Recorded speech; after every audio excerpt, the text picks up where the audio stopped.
Bonjour à tous, j'ai voulu faire cette vidéo parce qu'il y a quelque temps, j'ai croisé quelqu'un qui m'a dit que Charlemagne était allemand.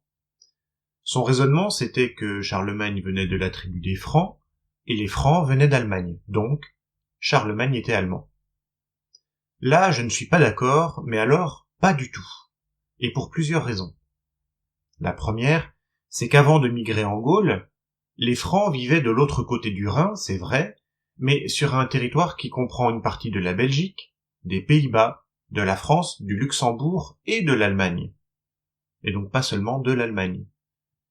La deuxième raison, c'est que les peuples germaniques qui ont fui devant les Huns et se sont installés dans l'Empire romain sont nombreux. On peut citer les Angles et les Saxons en Angleterre, les Lombards en Italie, les Francs, les Burgondes et les Visigoths en France, et jusqu'aux Vandales en Afrique du Nord. On ne peut quand même pas dire que toute l'Europe, et même que l'Afrique du Nord, est allemande.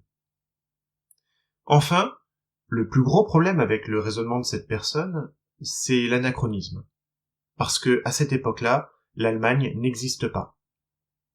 Il faut attendre 1400 ans après la chute de l'Empire romain pour voir apparaître l'Allemagne, puisqu'elle est créée en 1871.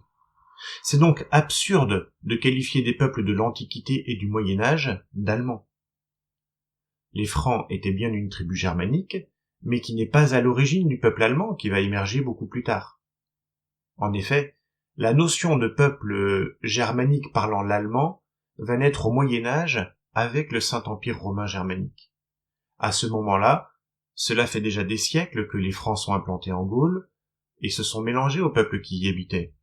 Voilà, je voulais donc faire cette petite vidéo pour montrer que c'est très dangereux de raisonner sur l'histoire avec des données modernes, parce qu'on tombe vite dans les anachronismes et les non-sens.